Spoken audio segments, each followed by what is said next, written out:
தந்தை மகன் தூயாவியின் பெயராலே ஆமென். இயேசுவே என் தெய்வமே, என் மேல் மனமிரங்கும். இயேசுவே என் தெய்வமே, என் மேல் மனமிரங்கும். நான் நியாயம் செய்தேன், கடும் கோபம் கொண்டேன். நான் பாவம் செய்தேன், கடும் கோபம் கொண்டேன். உமதன்பை இழந்தேனையா, உமதன்பை இழந்தேனையா.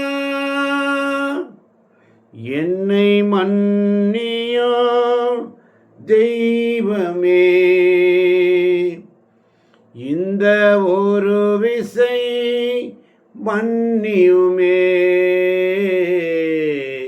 இயேசுவே என் தெய்வமே, என் மேல் மனமிரங்கும்.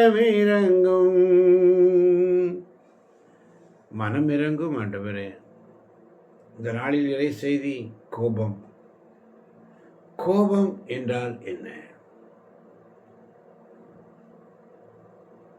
கோபம் 3 வகையான கோபங்கள். ஒன்று நியாயமான கோபம், இன்னொன்று பாவம் செய்வதற்கான கோபம், மூன்றாவது கீழ்ப்படியாம அடங்காத ஒரு கோபம். 3 வகையான கோபம். இப்போ இந்த 3 வகையான கோபத்தில் நியாயமான கோபம் இயேசுவுக்கு இருந்துச்சு. யோவான் நற்செய்தி 2ஆம் அதிகாரம் 15ஆம் வசனத்திலே வாசிக்கிறோம் இயேசுடைய நியாயமான கோபம். வாசிக்கலாம். யோவான் 2:15. ஆமென். அப்போது கயிறுகளால் ஒரு சாட்டை பின்னி அவர்கள் எல்லாரையும் கோவிலிலிருந்து துரத்தினார். ஆடு மாடுகளையும் விரட்டினார். நாணயம் மாற்றுவோரின் சில்லறை காசுகளை கொட்டிவிட்டு மேசைகளையும் கவிழ்த்து போட்டார். அப்போது கயிறுகளால் ஒரு சாட்டை பின்னி அவர்கள் எல்லாரையும் கோவிலிலிருந்து துரத்தினார். ஆடு மாடுகளையும் விரட்டினார். நாணயம் மாற்றுவோரின் சில்லறை காசுகளை கொட்டிவிட்டு சில்லறை காசு எல்லாம் பிடிச்சி கொட்டிட்டு மேசைகளையும் கவிழ்த்து போட்டு. ஏன்? என் தந்தையின் வீடு, என் இறைவேண்டல் வீடு, இது ஆண்டவருடைய கோவில். இந்த இடத்துல ஆண்டவருடைய பிரசன்னை இருக்குது. அங்கே நீங்கள் வியாபார சந்தையாக மாற்றி விட்டீர்கள் என்று இயேசு சாட்டையால் அடித்து துரத்துறார். இயேசுக்கு வந்து நியாயமான கோபம். ஆமென். பாவமான கோபத்தை பார்க்கிறோம். காயின் ஆபேலை குறித்து பார்க்கும் பொழுது தொடக்க நூல் 4ஆம் அதிகாரம் 5 முதல் 8 வரை உள்ள வசனங்கள். தொடக்க நூல் 4ஆம் அதிகாரம் 5 முதல் 8 வரை உள்ள வசனங்கள். ஆமென். ஆனால் காயினையும் அவன் காணிக்கையையும் அவர் கனிவுடன் கண்ணோக்கவில்லை. ஆகவே காயின் கடும் சினமுற்றான். அவன் முகம் வாடியது. ஆகவே ஆண்டவர் காயினிடம், நீ ஏன் சினமுற்றிருக்கிறாய்? உன் முகம் வாடியிருப்பது ஏன்? நீ நல்லது செய்தால் உயர்வடைவாய் அல்லவா? நீ நல்லது செய்யாவிட்டால் பாவம் உன்மேல் வேட்கை கொண்டு உன் வாயிலில் படுத்திருக்கும். நீ அதை அடக்கி ஆள வேண்டும் என்றார். காயின் தன் சகோதரன் ஆபேலிடம், நாம் வயல்வெளிக்கு போவோம் என்றான். அவர்கள் வெளியில் இருந்தபோது காயின் தம் சகோதரன் ஆபேலின் மேல் பாய்ந்து அவனை கொன்றான். ஆமென். ஆமென். பாருங்க, கொலை செய்யும் அளவுக்கு கோபம். கோபம் வந்தால் இன்றைக்கி சண்டை வந்தால் அடிதடி வந்தால் என்ன செய்கிறோம் ஏது செய்கிறோன்னே தெரியறதில்ல. இங்கே என்ன ஒரு சிம்பிள் மேட்டரு, காயினையும் அவன் காணிக்கையும் ஆண்டவர் கண்ணோக்கவில்லை. காரணம் என்ன? அவன் உள்ளத்தில் ஆண்டவருக்கு நான் இருப்பதிலேயே உள்ளதை நல்லதை எடுத்து கொடுப்பேன்னு அவன் உள்ளத்தில் தோணலை. அவ்வளோதான். காணிக்க கொடுத்தானா கொடுக்கலையா, உள்ளத்தின் ஆழத்திலிருந்து ஆண்டவருக்கு நான் இதை செய்யணுன்ற எண்ணம் உள்ளத்தில் தோணலை. ஆனால் ஆபேல் என்ன பண்ணுறான்? ஆபேல் என்ன செய்கிறாரு? மந்தையில் இருந்த கொழுத்த தலையீர்களை கொண்டு வந்தார்.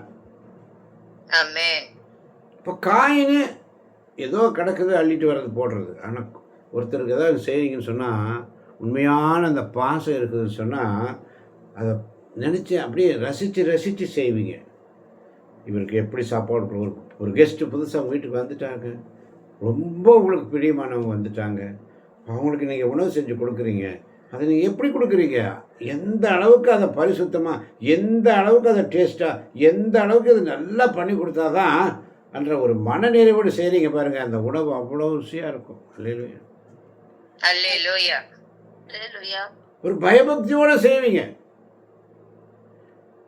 அந்த பயபக்தியோடு தான் ஆபேல் செஞ்சான். ஆனால் காயினுக்கு பொறாமை. அவனுடைய காணிக்கை மட்டும் ஏற்றுட்டீங்க, என்னோட காணிக்கை கேட்கல. அவன் செய்கிறது தான் நல்லா இருக்குதா? என்னுடைய இருக்கிற அவனுடைய உள்ளத்தின் சிந்தனைகளை ஆய்ந்தறிபவர். அல்லேலூயா. நீ என்ன செய்கிற ஏது செய்கிறேன்னு அவருக்கு முதல்ல தெரியும். அதனால தான் இறைவனை தீர்க்கதரிசியில் 12ஆம் அதிகாரத்தில் நம்ம பார்த்தோம் அன்பார்ந்தவர்களே. மிக அழகாக சொல்லப்பட்டுள்ளது 1ஆம் வசனம். ஆண்டவரே நீர் நீதி உள்ளவர், ஆயினும் உம்மோடு நான் வழக்காடுவேன். ஆமும் தீர்ப்புகள் பற்றி உம்மிடம் முறையிட விரும்புகிறேன். தீயோரின் வாழ்வு வளம் பெற காரணம் என்ன? நம்பிக்கையும் துரோகம் செய்வோர் அமைதியுடன் வாழ்வது ஏன் என்ற கேள்வி வைக்கிறார். நீ நம்ப கூட தான் இந்த வசனத்தை இப்படி எடுக்கணும். நான் நல்லா தான் உங்களுக்கு எல்லாமே செய்கிறேன் ஆண்டவரே, உண்மையாக இருக்கிறேன், ஆபேலை போல எல்லா காணிக்கு நான் செய்கிறேன், இருந்தால் கூட ஏன் எனக்கு பிரச்சனை வரும்? உண்மையாய் ஆண்டவரை தேடுகிற பிள்ளைகளுக்கு பிரச்சனை உண்டு. என் பொருட்டும் நற்செய்தியின் பொருட்டும் உங்களுக்கு உபத்திரம் உண்டு. அதனால அந்த இடத்துல நம்ம கோபப்படுறதுல அர்த்தம் இல்லை. மூணாவது கோபம், அடங்காத கோபம். மோசேயின் கண்மலையை பார்த்து அடிச்சிடுறார். எப்படி அடிக்கிறாரு? நான் ஊழியக்காரன், என்னால் அற்புதம் செய்ய முடியாதா? தனக்குள்ள ஒரு ஆன்மீக அகங்காரம் வந்துருச்சு. என்னது? ஆன்மீக அகங்காரம். எனக்கு எல்லாம் தெரியும், நான் ஜெபிச்சா எல்லாம் நடக்கும், நான் பண்ணால் எல்லாம் நடக்கும்னு ஒரு ஆன்மீக அகங்காரம் உனக்கு வந்துருச்சு. இப்போது கேளுங்கள், இப்பாறையிலிருந்து உங்களுக்கு தண்ணீர் வர வைக்க எங்களால் கூடுமா? மோசேயும் ஆரோனும் சேர்ந்து சொல்கிறாங்க.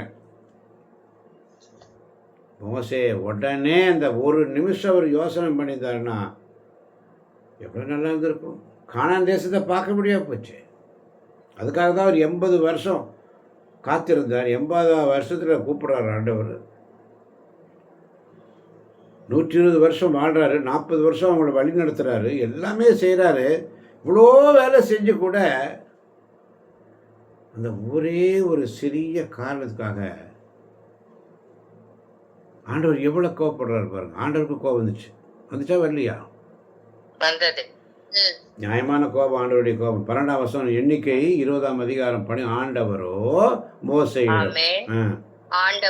மோசேயிடமும் ஆரோனிடமும் இஸ்ரேல் மக்கள் பார்வையில் நான் தூயவராக விளங்கும்படி நீங்கள் என்னில் நம்பிக்கை கொள்ளாமல் போனதால் இந்த சபையை நான் அவர்களுக்கு கொடுக்கவிருக்கும் நாட்டில் கொண்டு சேர்க்க மாட்டீர்கள் என்றார். ரெண்டு பேரும் சேர்க்க மாட்டீர்கள். மோசேயும் ஆரோன் 2 பேருமே சேர்க்க மாட்டீங்க. ஒரு சில கேள்வி கேட்டீங்க. ஆரோனும் சகோதரியும் 2 பேர் தானே ஆண்டவர் படித்தாங்க, ஆரோனுக்கு ஏன் சண்டை? ஆண்டவரையே அவனுக்கு அந்த நோயை கொடுக்கல, அந்த பெண்ணுக்கு மட்டும் ஏன் நோய் கொடுத்தாங்க? ஆண்டோடைய திட்டம் வேறு, மனுஷ திட்டம் வேறு. ஆமென். அவர் ஆர்வனை வச்சு இன்னும் வேலை செய்யணும். அவர் தேர்ந்தெடுத்திருக்கிறார் ஆண்டோடைய வேலையை பணியை செய்வதற்காக. அல்லேலூயா. ஆனாலும் தப்பு செஞ்சால் அது எங்கேயாவது ஒரு டேர்னிங் பாயிண்டில் தண்டனை உண்டு. ஆமென். ஆமென். சொல்கிறாரு பாருங்க அழகா, அவர்களுக்கு கொடுக்கவிருக்கும் நாட்டில் கொண்டு சேர்க்க மாட்டீர்கள் என்றார். ரெண்டு பேருக்கும் சேர்ந்து சொல்றார். அல்லேலூயா. இயேசு அந்த கடவுள் அர்த்தத்தில் கடவுள் அவர்களுடைய தம்மை எப்படி காமிக்கிறாரு? தூயவராக காண்பிக்கிறார். ஆமென். ஆமன் பார்த்துட்டு அடங்காத கோபம். 3 வகையான கோபம். ஒன்று நியாயமான கோபம், இரண்டாவது பாவமான கோபம், மூன்றாவது அடங்காத கோபம். இப்போ இந்த 3 கோபத்தில் என்ன விளைவுகள்? இந்த கோபம் வரும்போது என்ன ஆகும்? நம்பர் 1, உறவுகள் முறிந்துவிடும்.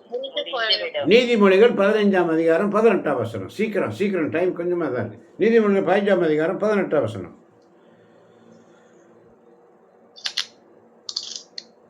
ஆமென். எளிதில் சினம் கொள்பவர் சண்டையை மூட்டுவார். எளிதில் தீர்த்து வைப்பார். எனக்கு கொஞ்சம் கேப் கொடுங்க. எளிதில் சினம் கொள்பவர் சண்டையை மூட்டுவார். எளிதில் சினம், உடனே கோபம். முடியலையா விட்டுரு கோபம். எளிதில் சினம் கொள்பவர் சண்டையை மூட்டுவார். அங்கே சண்டை ஸ்டார்ட் ஆயிரும். அப்போ என்ன ஆகும்? உறவுகள் போயிடும். ஆமென். அந்த உறவு உண்மையான உறவு, பாசம் பேச தோணாது. என்னடா போய் பேசுறது இவங்ககிட்டலாம்? வெறுப்பு வந்துடும். ஒரு அன்பாக பேசக்கூடிய அந்த இது வராது, வெறுப்பு வந்துடும். ரெண்டாவது, சரீரத்தை கெடுக்கும்.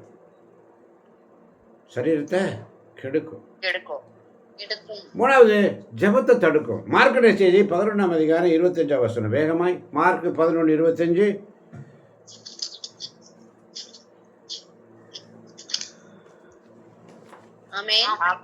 நீங்கள் வேண்டுதல் செய்ய நிற்கும் போது யார் மேலாவது நீங்கள் மனத்தாங்கள் கொண்டிருந்தால் மன்னித்து விடுங்கள், அப்போது உங்கள் தந்தையும் உங்கள் குற்றங்களை மன்னிப்பார் என்று கூறினார்.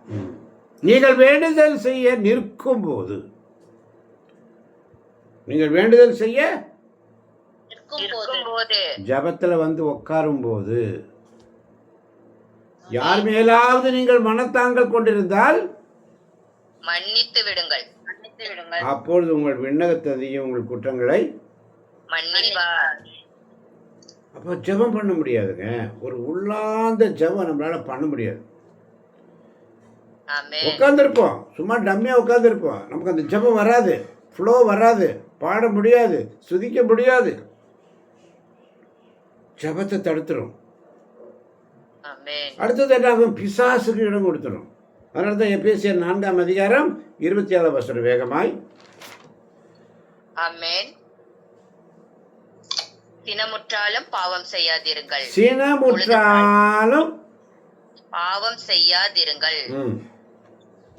பொழுது சாய்வதற்குள் உங்கள் சினம் தனியட்டும். அவ்வளவுதான்.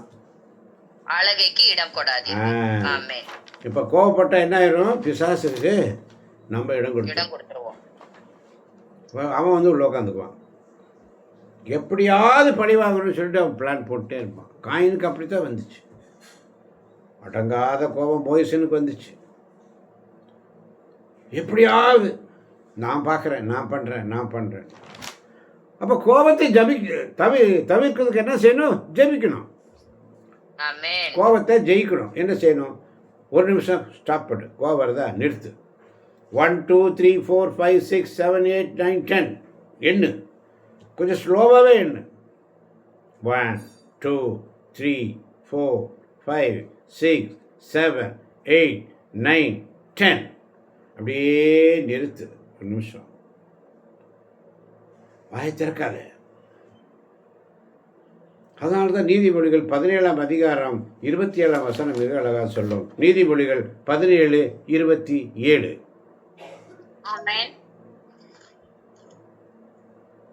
தம் நாவை காத்துக் கொள்பவரே அறிவாளி, தம் உணர்ச்சிகளை அடக்கிக் கொள்பவரே மெய்யறிவாளர். தம் நாவை காத்துக் கொள்பவரே அறிவாளி. தம் உணர்ச்சிகளை அடக்கிக் கொள்பவரே மெய்யறிவாளர்.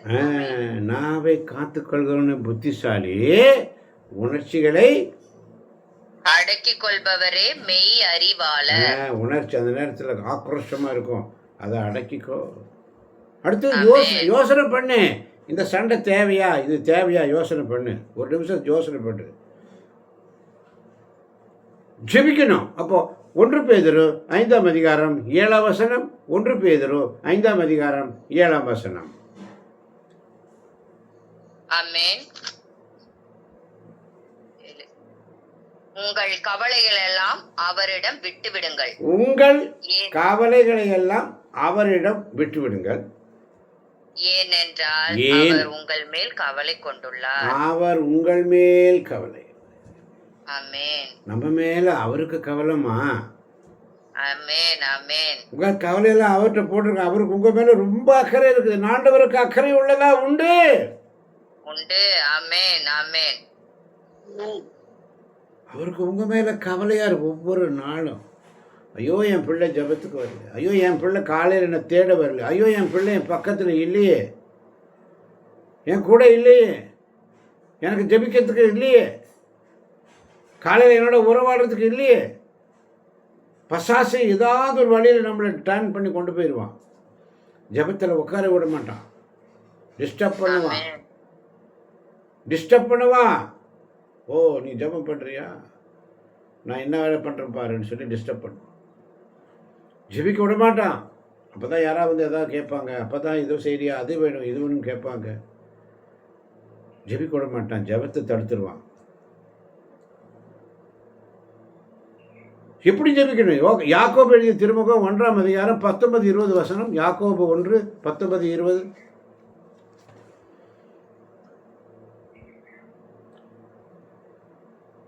ஆமென்.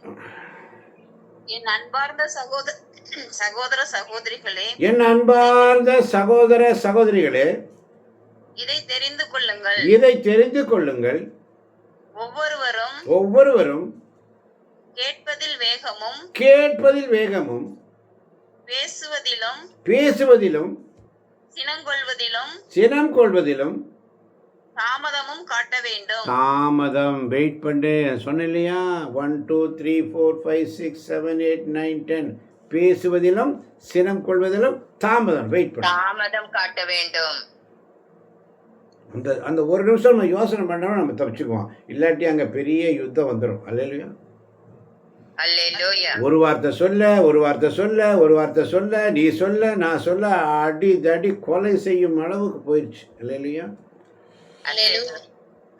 அந்த கோபத்தில் பேசி பேசி பேசி என்ன செய்யல, கத்தி எடுத்து குத்துற அளவுக்கு, கொலை செய்கிற அளவுக்கு. காயின் ஆவேல் அப்படி தானே கொண்டான். இன்னைக்கு நம்மளும் அப்படி தான் இருக்கு. எதையாவது எடுத்து மண்டையை உடைச்சிடலாமா, எப்படியாவது இந்த தொந்தரவு நமக்கு வேண்டாம்னு சொல்லி இந்த கோபம். அல்லேலூயா. அல்லேலூயா. வாசிக்கலாம். யாக்கோபு 1ஆம் அதிகாரம் 19-20 மீண்டும் வாசிக்கலாம். ஆமென். என் அன்பார்ந்த சகோதர சகோதரிகளே, என் அன்பார்ந்த சகோதர சகோதரிகளே, இதை தெரிந்து கொள்ளுங்கள். இதை தெரிந்து கொள்ளுங்கள். ஒவ்வொருவரும் கேட்பதில் வேகமும் பேசுவதிலும் சினம் கொள்வதிலும் தாமதம்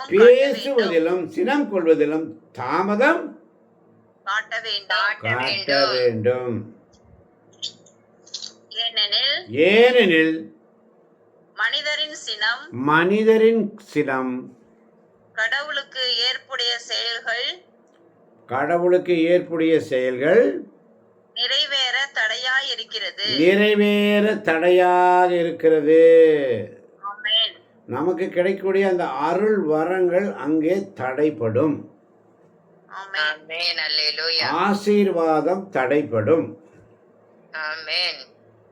ஆசீர்வாதம் தடைப்படும். ஆமாம் பாதர்களே,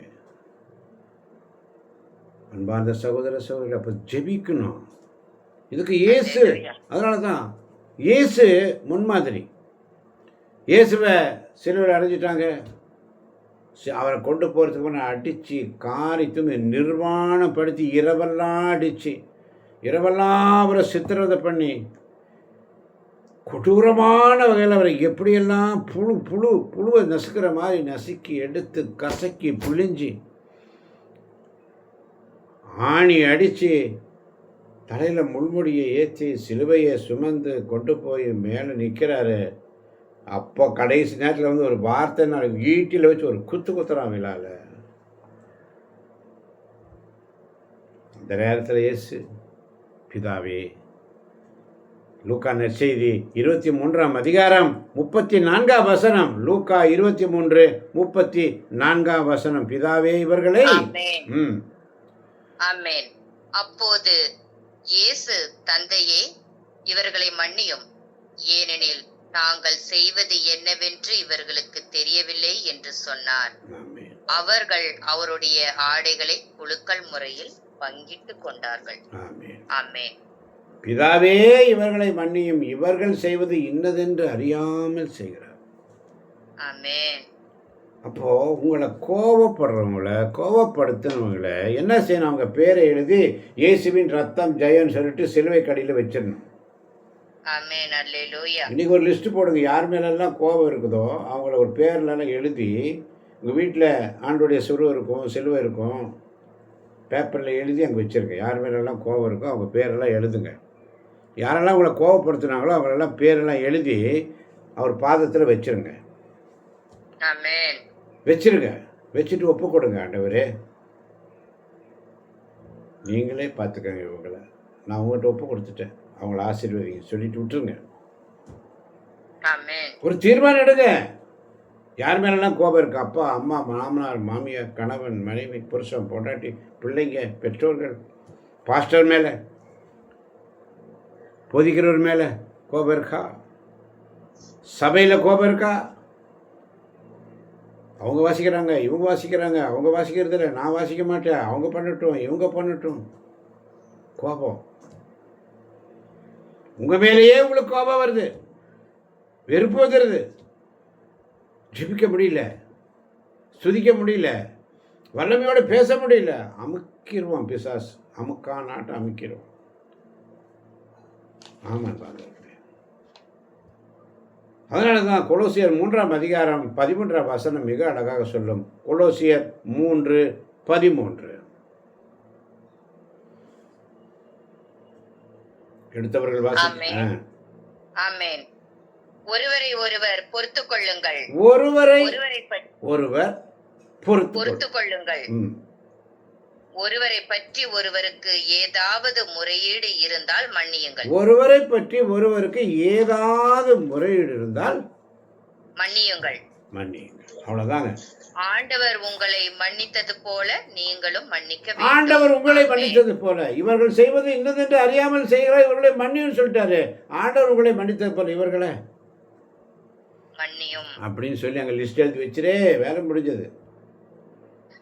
நற்கனை ஆண்டவர்கிட்ட ஒப்பு கொடுத்துரு. யாரெல்லாம் உன்னை என்னை கோவப்படுத்துகிறாங்க, யாரெல்லாம் உன்னை அசிங்கப்படுத்துகிறாங்க, யாரெல்லாம் உன்னை கேவலப்படுத்துகிறாங்க, யாரெல்லாம் உன் பின்னால் உன் பேக் பேட்டிங் பண்ணுறாங்க, உன் பின்னால் பேசுகிறாங்க, முன்னாடி பேசுகிறாங்க, அவங்க எல்லாரும் பேரையும் நற்கனை ஆண்டவர்கிட்ட கொண்டு வச்சிருங்க. 10 நிமிஷம் அங்கே வச்சுட்டு வந்துடுங்க. வேற ஒன்றும் செய்ய வேண்டாம். ஏனென்றால் இந்த கோபம் உறவுகள் முறியப்படும், நம்முடைய ஆரோக்கியம் போயிடும். நீதிமொழிகள் 14ஆம் அதிகாரம் 30ஆம் வசனம் மிக அழகாக சொல்கிறது.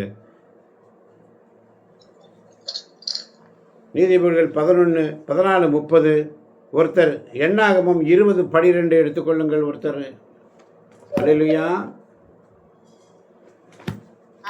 எண்ணாகமம் 20:12 என்ன சொல்லுகிறது? ஆண்டவரோ மோசேயிடமும் ஆரோனிடமும் இஸ்ரேல் மக்கள் பார்வையில் நான் தூயவராக விளங்கும்படி நீங்கள் என்னில் நம்பிக்கை கொள்ளாமல் போனதால் இந்த சபையை நான் அவர்களுக்கு கொடுக்கவிருக்கும் நாட்டில் கொண்டு சேர்க்க மாட்டீர்கள் என்றார். உறவு போயிருச்சா? கடவுளோடு உள்ள உறவு போயிருச்சா? போய்விட்டது. தெய்வத்தோடு உள்ள அந்த உறவு போயிடும். தெய்வத்தோடு உள்ள உறவு போச்சுன்னா மனசு உறவெல்லாம் ஜுஜுபி. அல்லேலூயா. ஆமென். அல்லேலூயா. அப்போ தெய்வத்தோட உள்ள உறவு முறியக்கூடாது. அந்த கனெக்ஷன் எப்பவுமே இருக்கணும். ஆமென் ஆமென் அடுத்தது நீதிமொழிகள் 14:30 என்ன சொல்லுகிறது? ஆமென். ம் மன அமைதி உடல் நலம் தரும், ம் சினவெறி எலும்புருக்கியாகும்.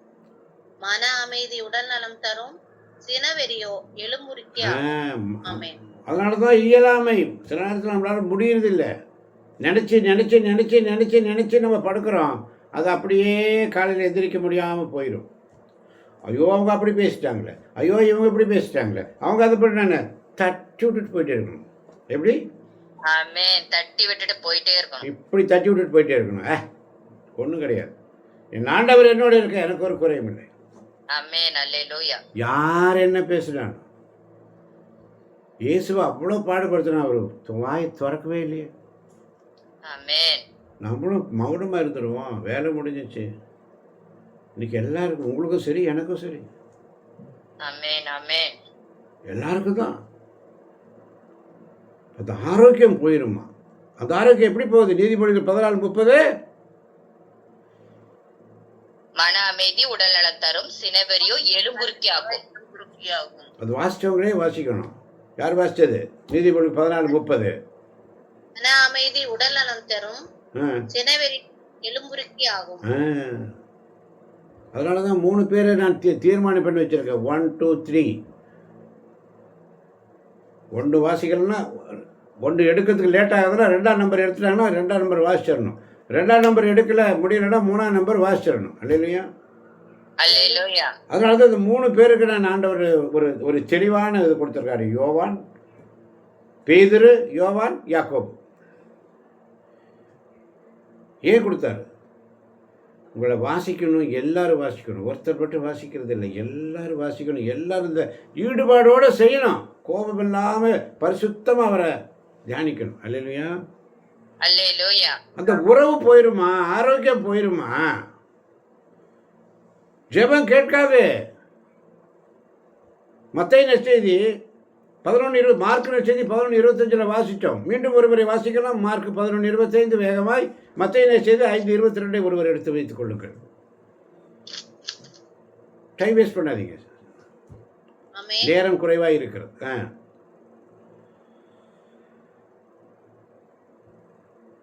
அவர்கள் மீண்டும் எருசலேமுக்கு வந்தார்கள். இயேசு கோவிலில் நடந்து கொண்டிருந்த போது தலைமை குருக்கள், மறைநூல் அறிஞர்கள், மூப்பர்கள் ஆகியோர் அவரிடம் வந்து, எந்த அதிகாரத்தால் நீர் இவற்றை செய்கிறீர்? இவற்றை செய்ய உமக்கு அதிகாரம் கொடுத்தவர் யார் என்று கேட்டனர். இயேசு அவர்களுக்கு மறுமொழியாக, நானும் உங்களிடம் ஒரு கேள்வி கேட்கிறேன், நீங்கள் மறுமொழி கூறுங்கள். அப்போது எந்த அதிகாரத்தால் இவற்றை செய்கிறேன் என நான் உங்களுக்கு சொல்வேன். அல்லேலூயா அல்லேலூயா. ஆமென். அல்லேலூயா. மத்தேயு மார்க் 11:25 வசனம். நீங்கள் வேண்டுதல் செய்ய நிற்கும் போது யார் மேலாவது நீங்கள் மனத்தாங்கல் கொண்டிருந்தால் மன்னித்து விடுங்கள். அப்பொழுது உங்கள் விண்ணக தந்தையும் உங்கள் குற்றங்களை மன்னிப்பார். ஆமென். உங்கள் ஜெபம் கேட்கப்படும். ஆமென். மன்னிக்காம வந்து உட்காந்து ஜெபம் பண்ணா ஜெபத்துக்கு வேல்யூவே இல்லை. ஆமென். அல்லேலூயா. ஹெல்த் போயிடும், உறவு போயிடும். மத்தேயு 5:22 மிக அழகாக சொல்லுகிறது. நான் உங்களுக்கு சொல்லுகிறேன், தம் சகோதரிடம் சினம் கொள்கிறவர்கள் தண்டனை தீர்ப்புக்கு ஆளாவர். தம் சகோதரியோ முட்டாளே என்பவர் தலைமை சங்க தீர்ப்புக்கு ஆளாவர். அறிவிலியே என்பவர் ஆண்டவர் வாசிச்ச தியானத்தை தான் கவனம். ஒரு செகண்ட் மைண்ட் டிஸ்ட்ராக்ட் ஆயிடும். மத்தேயு 5:22 என்ன அழகா சொல்லுது பாருங்க. நான் உங்களுக்கு சொல்லுகிறேன்,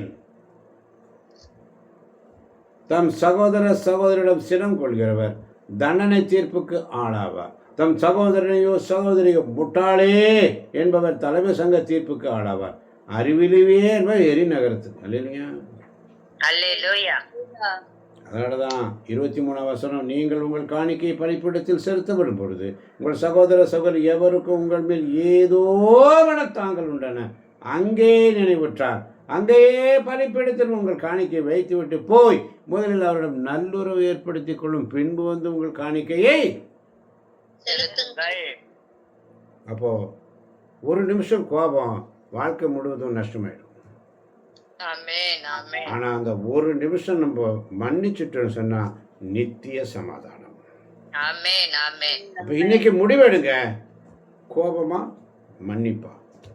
எல்லாரும் நான் எடுக்கிறேன், நீங்கள் எடுக்கிறேன். இன்னைக்கு ஒரு சிந்தனை, இன்னைக்கு நாள் முழுவதும் இதை தான் அசைப்போடணும் என்ற சிந்தனையோடு ஒரு முடிவெடுப்போம். ஆண்டவரே, எல்லா கோபதாபங்களையும் உடைய கரத்தில் வச்சிடறப்பா, உங்கள் பாதத்தில் வச்சிடறப்பா. யார் மேலெல்லாம் எனக்கு கோபம் இருந்துச்சோ, யாரெல்லாம் என்ன பேசுனாங்களோ, யாரெல்லாம் என்ன கேவலப்படுத்துகிறாங்களா, அவங்கள எல்லாரையும் நான் கொண்டு வந்து உங்களை பார்த்து வச்சிடறப்பா, நீங்களே பார்த்துக்கங்க என்று சொல்லி மன்னிப்போம்.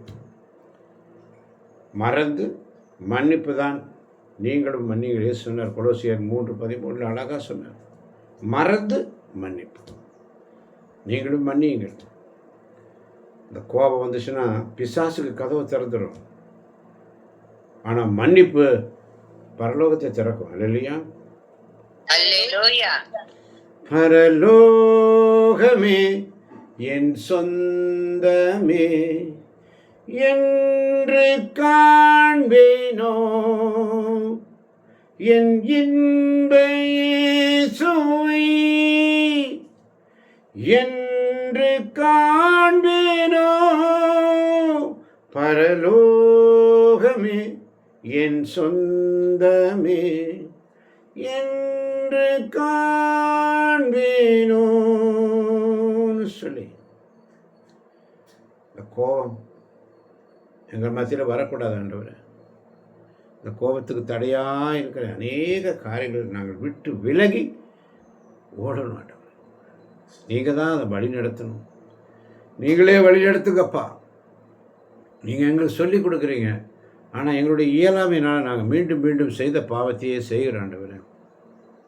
நீங்களே எங்களை பிடிச்சிக்கங்கப்பா. நாங்கள் பிடிச்சிருக்கிறோம், ஆனால் விட்டுறோம். நீங்கள் பிடிச்சிக்கிட்டா எங்களை யாரும் விட மாட்டாங்க. நீங்கள் கைவிடாத தேவன், கைவிடா தெய்வமே, கருணையின் சிகரமே, மெய்யான தீபமே, என் வாழ்வின் பாக்கியமே. முழங்கால் படியிட்டு முழுவதும் தருகிறேன். நான் முழங்கால் படியிட்டு முழுவதும் தருகிறேன். நானும் என் வீட்டாரும் உமையே சேவிப்போம், உமக்காய் ஓடுவோம், உந்த நாமம் சொல்லுவோம். இதை கேட்கப் போகின்ற ஒவ்வொரு பிள்ளைகளையும் தேவன் நிறைவாய் ஆசீர்வதிப்பாராக. இயேசுவின் நாமத்தில் பிதாவே. ஆமேன் ஆமேன்.